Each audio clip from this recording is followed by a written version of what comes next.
Antes de iniciar la meditación de la palabra del Señor en esta mañana, y en virtud primeramente de que al reunirnos cada uno de nosotros debe de tener en la mente y en el corazón la convicción de que debemos de ser una iglesia que poco a poco vaya hacia mejores cosas, hacia mejores formas de comportamiento y de expresión y de adoración, en fin, de todo. Hermanos, quiero rogarles que aquí ponemos una persona arriba para que dirija el culto. A veces lo hacemos bien, a veces no lo hacemos tan bien o mal. Pero una cosa sí es cierta, el que está dirigiendo es el que dirige. ¿Estamos, hermanos? De manera sea que la congregación no debe de tomar iniciativas propias. La congregación está para ser dirigida por el que dirige. De manera sea que vayamos allí. Porque noto esto, hermanos, y yo quiero hacer énfasis en ello. Termina algo aquí y la congregación aplaude. Nadie le ha dicho que lo haga. ¿Me entienden, hermanos? Si el que dirige les dice hagamos esto, o él se para, la congregación hace lo mismo. Siempre el que dirige estará marcando el rumbo y la forma del culto, la orientación y las iniciativas de lo que hemos de hacer aquí. Bien, gracias, hermano. Ahora vamos a meditar en este día acerca de dos palabras que son importantes para la vida nuestra. Son ellas la palabra paz y la palabra gozo. A través del mensaje trataremos de darle forma cómo es que puede llegar a una persona la paz y el gozo. Los valores que consciente o inconscientemente busca el ser humano son paz y gozo, y que juntos pueden llamárseles felicidad. Todos buscamos la felicidad. Creo yo que nadie quiere ser infeliz. Es más, si le dicen que es un infeliz se ofende. Todos buscamos la felicidad, ¿no? Todo ser humano busca afanosamente la felicidad como razón de ser. Ser feliz se ve como la culminación de una búsqueda que comienza en nuestra adolescencia y que termina con la muerte. Desde que empezamos a ser un poco conscientes, que ya podemos entender un poquito, empezamos buscando la manera de ser feliz, de poder mantenernos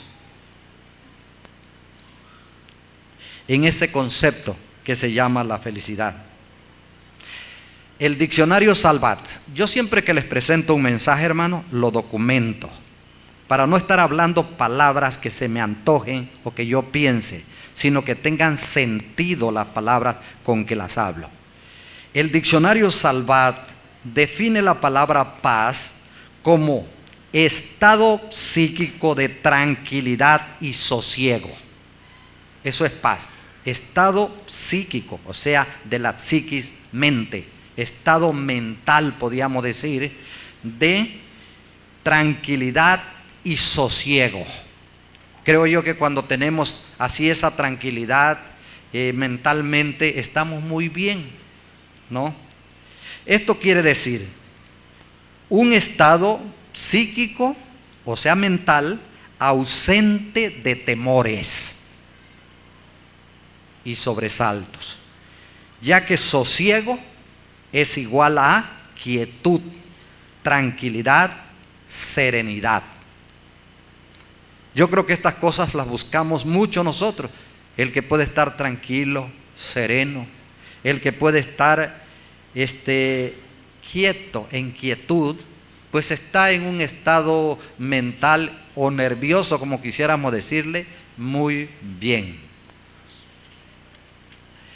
Ahora la palabra gozo la define así el diccionario: movimiento del ánimo que se complace en la posesión o esperanza de bienes o de cosas halagüeñas y apetecibles. Sinónimos de esta palabra son alegría, deleite, regocijo. Así que tenemos las dos palabras. Paz, vuelvo a repetirlo para que no nos enredemos, es igual a estado mental de tranquilidad y sosiego. Y gozo es el movimiento del ánimo, de nuestro ánimo, que se complace en la posesión o esperanza de bienes o de cosas halagüeñas y apetecibles. Así que juntos, la palabra paz y gozo la podemos definir como felicidad. Cuando tenemos todos estos conceptos en nosotros, somos felices.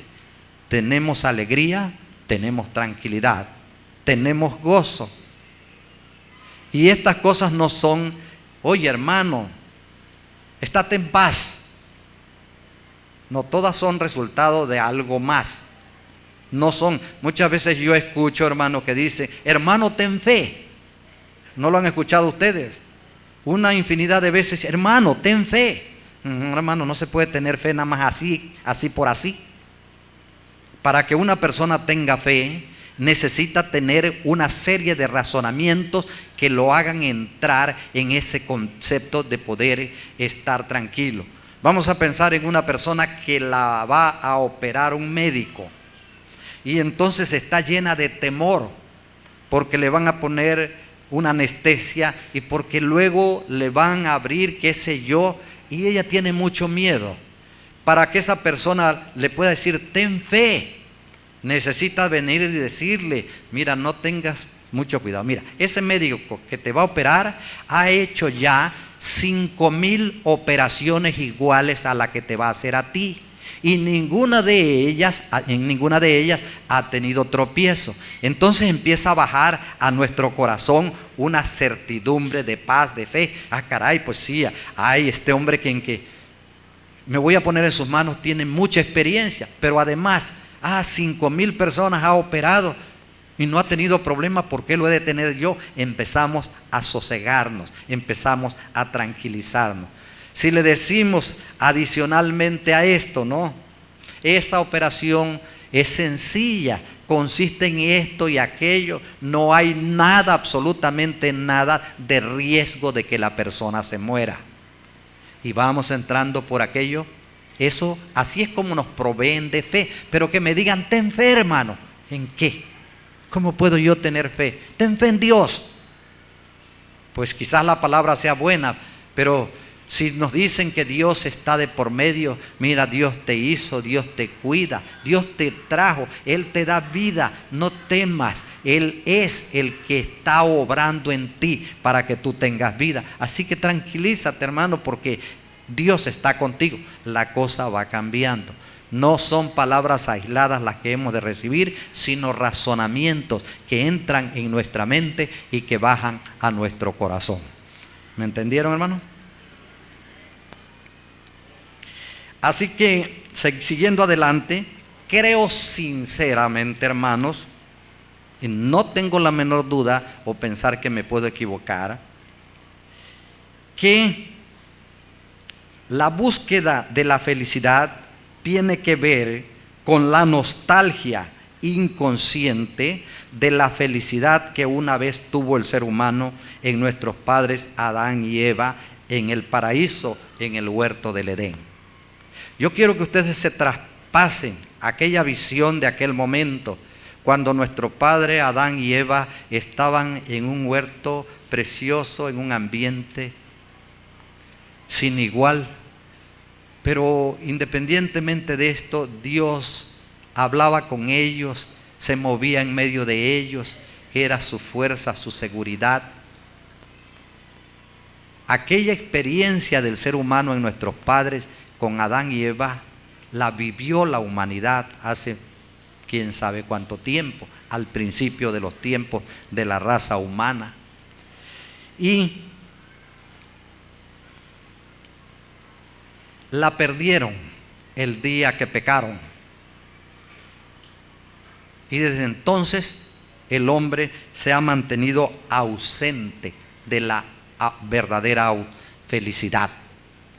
Pero por el hecho mismo que nos heredaron nuestros padres de aquella experiencia que tuvieron en el huerto del Edén, el hombre vive permanentemente buscando la felicidad.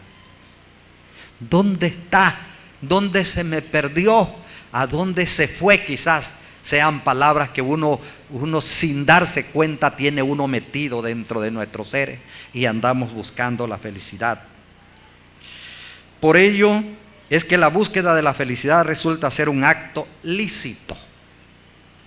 Dios proveyó felicidad para el hombre desde el principio de las cosas. El hombre, al desechar el rumbo, el trazo que Dios le dio, al desecharlo y querer oír otras voces, perdió la comunión con Dios y al mismo tiempo perdió la felicidad. Porque la felicidad consiste en la comunión con Dios. Quien tenga comunión con Dios va a tener la perfecta felicidad. Y no va a anhelar nada más, porque en Dios estamos completos. Nada nos falta. Todo lo que pudiéramos pensar y anhelar nuestro corazón, todo está en Dios. Y Dios lo ha preparado anticipadamente. Como una porción de la Escritura dice por ahí, cosas que ojos no vieron y oídos no oyeron, ni subieron en corazón de hombre, son las que Dios ha preparado para los que le aman. Amén. Más allá de nuestro entendimiento, más allá de nuestro razonamiento, más allá de nuestro querer, Dios ha manifestado su gloria, ha manifestado su amor sobre la creación y sobre nosotros. Yo siempre quiero llamar la atención, hermanos, a las cosas que nos rodean. Debemos de ser conscientes, entendidos para comprender a Dios. Mira a tu alrededor y date cuenta de que todo lo que tú quieres, todo lo mejor que tienes, todo está hecho para ti. Dios lo hizo para ti. Hizo tus padres para ti. Hizo tus hermanos para ti. Hizo tus amigos para ti. Hizo todo el planeta. Ves los árboles y son para ti. Ves el aire y es para ti. Ves el mar y es para ti. Todas las cosas bellas que puede admirar tus ojos y puede entender tu mente y tu corazón fueron hechas para ti. Y te mueves en este planeta que es una belleza y todo Dios lo ha hecho para ti. Y esto lo digo para mí, ¿ya me entienden, hermano? Y para cualquiera de nosotros en particular, porque todos podemos disfrutar de lo mismo. Lo que se le da a uno se le odia a todos. Dios no ha hecho acepción de personas, ni tampoco ha privilegiado a nadie. ¿Cómo podemos nosotros recoger las bendiciones con que Dios nos ha rodeado? Solamente cuando nosotros podemos entenderlas, podemos comprenderlas, podemos amarlas. Cuando nosotros vemos lo que Dios ha preparado para todos nosotros, pues si lo hemos entendido, amamos a Dios. Porque nos damos cuenta de que Él es bueno, como dice su palabra, su misericordia es para siempre. Nada nos falta, estamos muy completos. Aún el futuro para nosotros está resuelto. Dios ha preparado todo lo necesario para que nosotros estemos bien por toda la eternidad. Y esta es la seguridad del amor que tenemos de Él. Por eso, volviendo a nuestro tema, el hombre que está separado de Dios desde los tiempos de nuestros padres Adán y Eva, andamos vagantes por el mundo y no entendemos a Dios. Por esta razón, hacemos muchas cosas en la búsqueda de la felicidad. Por ejemplo, el hombre busca la felicidad en las riquezas para que le den solución a sus problemas y así tenga seguridad y huyan los temores. Pero por cuanto las riquezas proceden de la injusticia, no pueden dar frutos de felicidad, porque la injusticia jamás podrá dar felicidad, podrá dar paz. La injusticia no produce paz. La injusticia no puede producir gozo. El hombre sigue buscando la felicidad y la busca en los placeres. Pero ¿cuáles placeres? Los placeres sexuales, los placeres de viajes, los placeres de juegos, las diferentes formas de placeres. El hombre la busca allí, pero esta felicidad termina cuando el placer termina. No podemos vivir la vida viajando. No podemos vivir la vida en el acto sexual. No podemos vivir la vida jugando en tal o cual cosa. No se puede. Eso mismo nos aburriría inmediatamente. Entonces es falsa esa búsqueda. También la busca en el licor. Por eso es que la palabra de Dios dice: no os embriaguéis con vino en el cual hay disolución. Antes bien sed llenos del Espíritu Santo. ¿Por qué? Porque la paz y el gozo están en Dios. Cuando somos llenos de Dios en el Espíritu Santo, entonces tenemos paz y tenemos gozo. Pero el hombre la busca en el licor, la busca en las drogas. Pero este tipo de búsqueda de felicidad termina cuando la acción primera pasa y luego deja un camino tortuoso lleno de problemas para el hombre. También la busca en la mujer o hombres ajenos, pero el acto lleva consigo la destrucción de su propio ser, que se encuentra en su esposa o esposo e hijos dejados. Sí, hermanos, porque nuestra esposa es, como dice el Señor, carne de nuestra carne y huesos de nuestros huesos. Nuestros hijos son carne de nuestra carne y huesos de nuestros huesos.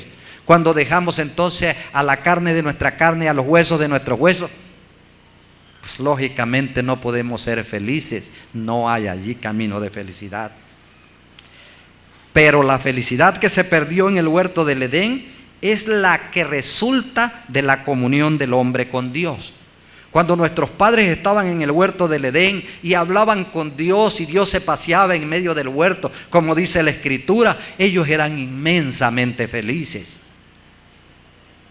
Cuando ellos se apartaron de esa comunión con Dios y le dieron oídos al diablo en forma de serpiente y escucharon sus dichos y los siguieron, entonces perdieron la comunión con Dios. Y desde entonces hasta ahora, la vida es un problema para el hombre. No tiene felicidad, no goza, no se goza ni tiene paz. Desde entonces la felicidad quedó ausente de los seres humanos y solo será restaurada cuando el pecado sea quitado del hombre. Aquí empezamos a entender por qué. ¿Por qué el cristianismo? A lo mejor todavía hay muchos que andan tras de Juan Diego. Espero en Dios que no. Ni detrás de la Virgen de Guadalupe. Espero en Dios que no, porque la felicidad, que es paz y que es gozo, proceden de Dios. Y todos la necesitamos. Es por eso que Dios, en su infinita misericordia, se encarnó en nuestro Señor Jesucristo para que por medio de su muerte en la cruz expiara o quitara nuestro pecado, y así para que todo aquel que crea esto reciba la presencia del Espíritu Santo en su vida.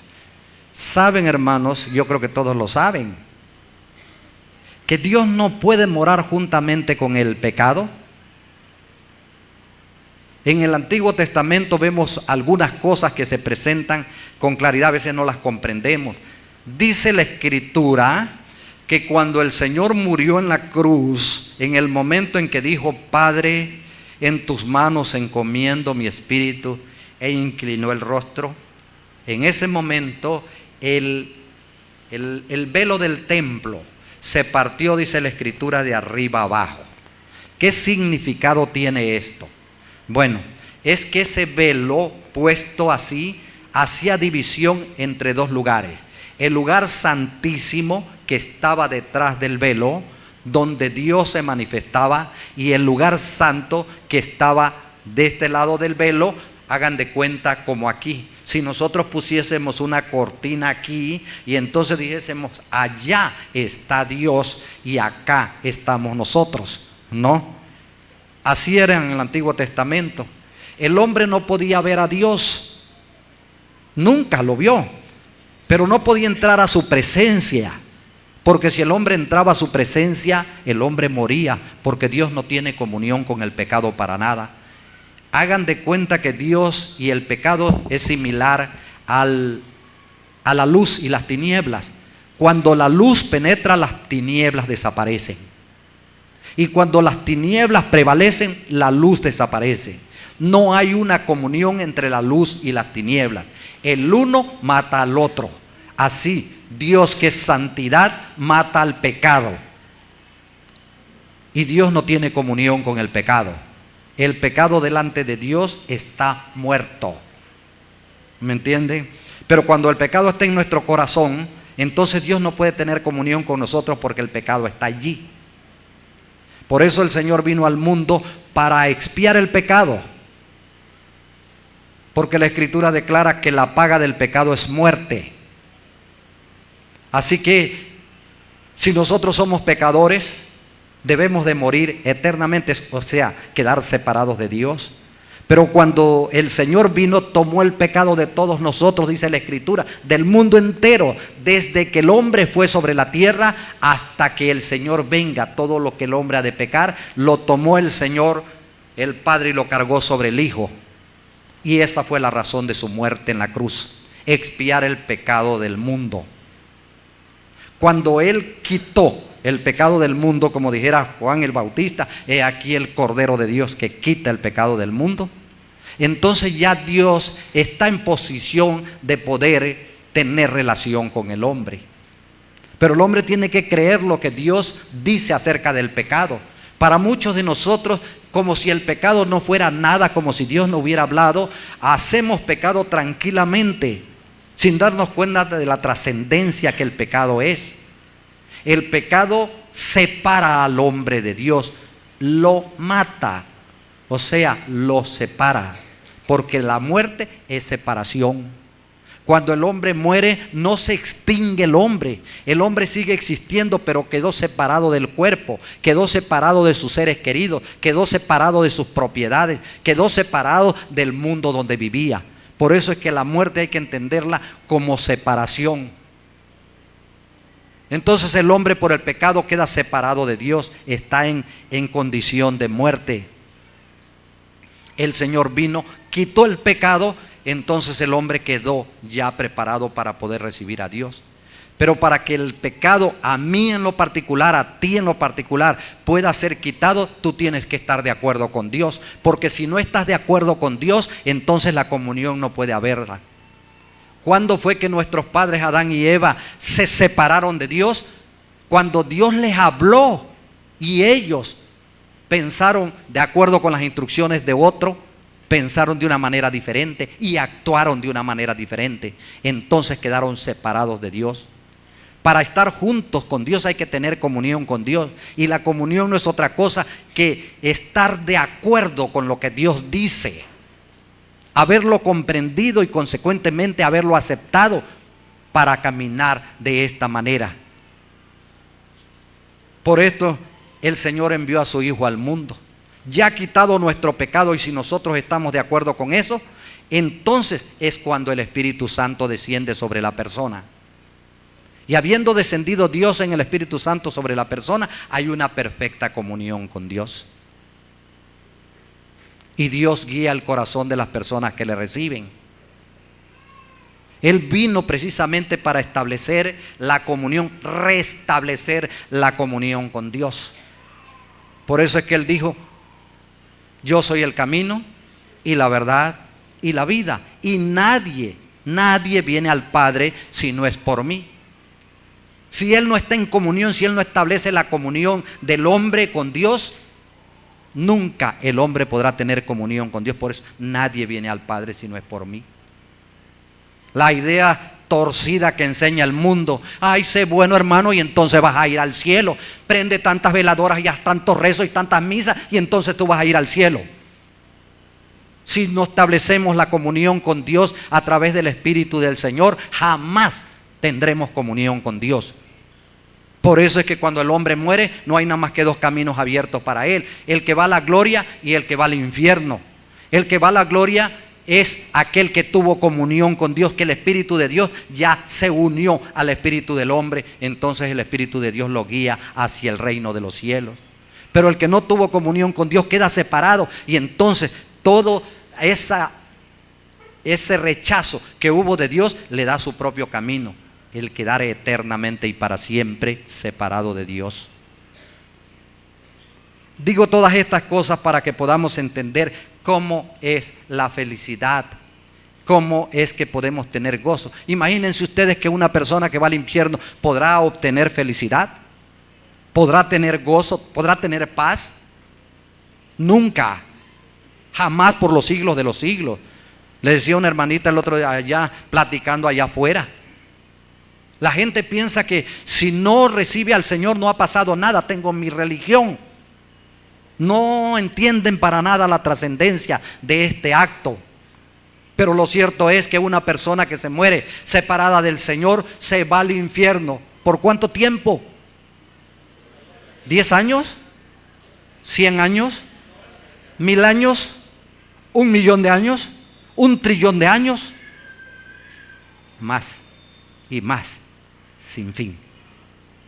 Separados de Dios eternamente y para siempre. Y alguien me podrá decir: esto es injusto.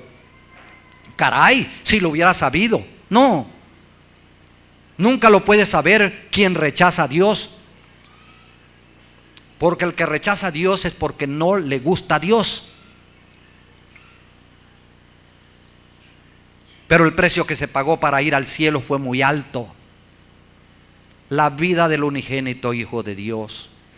Y si esta vida del unigénito Hijo de Dios nosotros olímpicamente la rechazamos, pues ¿qué creen que va a ser el resultado de nuestro rechazo? ¿Una condena por 10 años? ¿O por 50 años? ¿O por 100 años? No, porque en la misma rechazo está nuestra condenación eterna. No tuvimos deseos de Dios, no quisimos la comunión con Dios. Y si no queremos la comunión con Dios, jamás la tendremos. El hombre quisiera que cesara su estado de problema que tiene y de condenación, y que pudiera entrar y que se hiciera nueva cosa. Viene la nueva cosa y sigue haciendo lo mismo, porque su corazón no está con Dios. Así que, entendiendo estas cosas, el Señor ha dado esta bendición tan grande. Dice, y nos ha dado la encomienda de que se predique en todas partes el evangelio de la salvación. Él dice en su palabra, ahí en Efesios, ¿verdad? 1, 13 y 14, dice: en él también vosotros, habiendo oído la palabra de verdad, el evangelio de vuestra salvación, y habiendo creído en él, fuiste sellados con el Espíritu Santo de la promesa, que es las arras de vuestra herencia, hasta la redención de la posesión adquirida para alabanza de su gloria. Tenemos ya una posesión adquirida. Cuando el Espíritu Santo viene a nuestra vida, ya tenemos una posesión adquirida, ya tenemos una herencia en el reino de los cielos. ¿Y todo esto para qué? Para alabanza de su gloria. Porque la alabanza de Dios es la bendición que Él derrama sobre los demás. Porque el gozo de Dios consiste en bendecir, en dar, en ver que los demás a través de Él son bendecidos, son amados. Quiero, para ir terminando, que busquemos, el libro de Isaías, como 450 años antes de esto que estamos hablando, esto fue profetizado. Isaías 35, quiero que lo escuchen, yo lo voy a leer. Dice la palabra del Señor: se alegrarán el desierto y la soledad, el yermo se gozará y florecerá como la rosa. Florecerá profusamente y también se alegrará y cantará con júbilo. La gloria del Líbano le será dada, la hermosura del Carmelo y de Sarón. Ellos verán la gloria del Señor, la hermosura del Dios nuestro. Fortaleced. ¿Quiénes son, dice, los que van a ver todo esto? Dice, el yermo, la soledad, el lugar donde casi no hay vida. Pero este es el mundo. ¿Alguien dice yo tengo mucha vida? No, porque la verdadera vida es la relación con Dios. Amén. ¿Y cuánta relación tenemos con Dios? Tenemos que confesar que es pobre nuestra relación y por lo mismo se parece a un desierto, a un lugar yermo donde la vida casi no florece. Porque la vida de Dios apenas si florece en nosotros. Pero Él dice aquí que se gozará como una esperanza, como una profecía dada. Ellos verán la gloria del Señor, la hermosura del Dios nuestro. Así que por tanto fortaleced las manos cansadas, dice el Señor, afirmad las rodillas endebles, decid a los de corazón apocado, esforzaos, no temáis. He aquí que vuestro Dios viene con retribución, con pago. Dios mismo vendrá y os salvará. Y yo digo, y todos nos debemos decir, Dios mismo vino y nos salvó. Luego sigue diciendo acá, entonces los ojos de los ciegos serán abiertos y los oídos de los sordos se abrirán. Entonces el cojo saltará como un ciervo y cantará la lengua del mudo, porque aguas serán cavadas en el desierto y torrentes en la soledad. El lugar seco se convertirá en estanque y el sequedal en manaderos de aguas. En la morada de chacales, en su guarida, será lugar de cañas y juncos. Yo quiero que ustedes traspasen las palabras aguas a hombres, a vida. La palabra agua es sinónimo de vida. Donde hay agua, hay vida. Donde no hay agua, no hay vida. Y el Señor vino al mundo y trajo la vida en abundancia. Por eso allí en Romanos 6, 23 dice, porque la paga del pecado es muerte, mas la dádiva de Dios es vida eterna en Cristo Jesús, Señor nuestro. Amén. Es vida eterna en Cristo Jesús, Señor nuestro. Entonces sigue diciendo, y habrá allí calzada y camino, y será llamado camino de santidad. No pasará inmundo por él, sino que él mismo estará con ellos. El que anduviera en este camino, por torpe que sea, no se extraviará. A bien, el Señor dijo, yo soy el camino y la verdad y la vida. Amén. Pero Él es el camino. Y aquí dice que habrá calzada y camino. Sí hay calzada y camino para los hombres. Es Cristo el Señor. Y luego dice ahí, no pasará inmundo por él. ¿Quién es un inmundo? Aquel que no le ha creído a Dios y que por tanto no ha sido santificado por la palabra de Dios. Ese es un inmundo que no ha recibido el Espíritu Santo, no ha sido santificado por el Espíritu de Dios. Este es un inmundo. Y dice la Escritura aquí que no pasará, dice, inmundo por él. Pero hay una cosa a continuación muy bella, sino que él mismo estará con ellos, no con los inmundos, con ellos los que buscamos al Señor, Él mismo estará con ellos. No en vano dice la Escritura, porque donde están 2 o 3 congregados en mi nombre, ahí estoy yo en medio de ellos, dice el Señor. Y dice por allá en el Evangelio según San Mateo, en el capítulo 28, en el verso 20, dice, enseñándoles a que guarden todas las cosas. Y he aquí, dice el Señor, que yo estoy con vosotros todos los días hasta el fin del mundo. Hay la promesa, la seguridad absoluta de que el Señor estará con los que le buscan todos los días hasta el fin del mundo. Y eso es lo que está diciendo, sino que Él mismo estará con ellos. El que anduviera en este camino, por torpe que sea, no se extraviará. El que busca a Cristo y se entrega a Él, el que le recibe en su corazón, por torpe que sea, por pecador que sea, una vez que haya recibido el Espíritu del Señor, no se perderá, sino que el Señor lo guiará con su espíritu para que encuentre, ahora sí, al estilo católico, la puerta del cielo. Dice en el verso 9, no habrá allí león. ¿Saben quién es el león? El diablo y sus huestes. Dice la escritura que el diablo anda como león rugiente buscando a quien devorar. Pero aquí la palabra de Dios dice, no habrá allí león. En ese lugar donde Dios ha preparado para que vayamos, no habrá allí león, ni fiera subirá por él, ni allí se hallará. ¿Para qué? Para que caminen los redimidos. Amén, hermanos.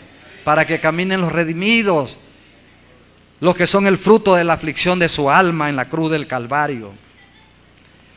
Y los redimidos, dice, del Señor volverán y vendrán a Sión con alegría. ¿Saben qué es Sión? Sión es la morada del gran rey. Aquí terrenalmente hablando se llamaba Sión la ciudad del gran rey de los judíos, humanamente hablando, que era David. Pero en el cielo está la Sión celestial, la morada del gran rey, el que es rey de reyes y señor de señores.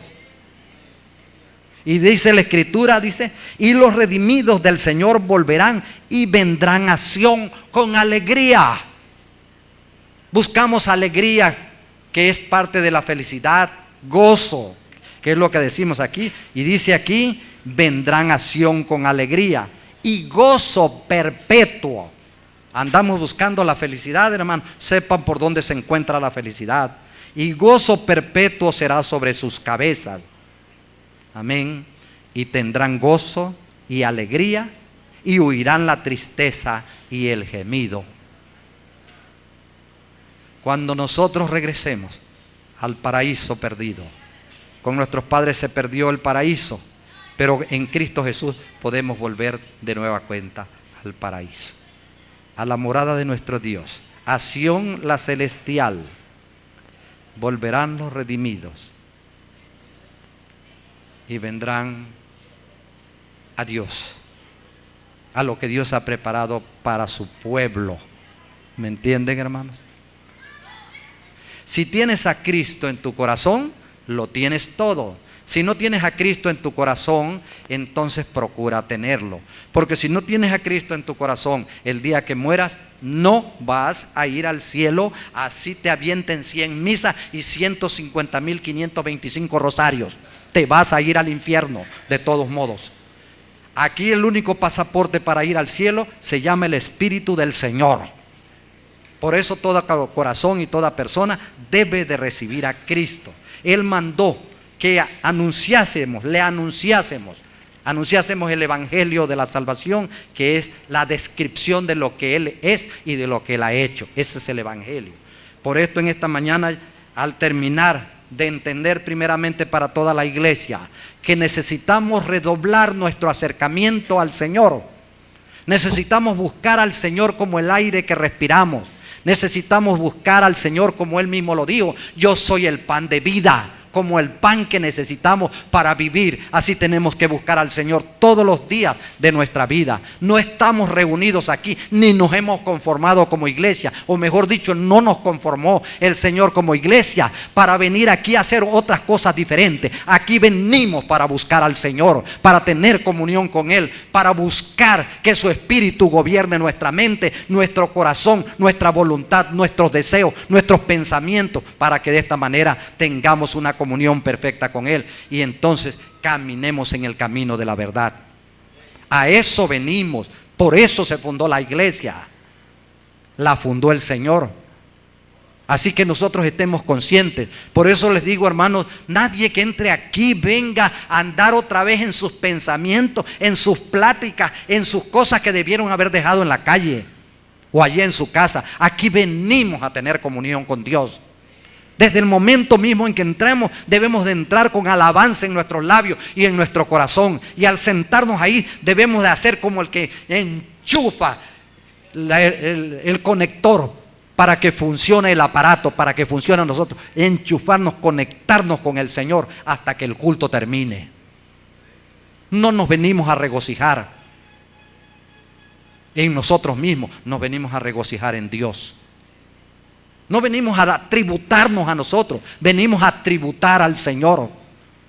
No venimos a gloriarnos nosotros, venimos a gloriar al Señor. Pero cuando nosotros nos acercamos a Dios, es como cuando una persona que está en tinieblas se acerca a la luz. Entonces ve, entonces sabe por dónde camina. Es como la luz del sol que sale y llega a las plantas. Es vida para las plantas la luz del sol. Así también el acercamiento a Cristo es vida para nosotros. A esto venimos y esta es la razón de estar aquí.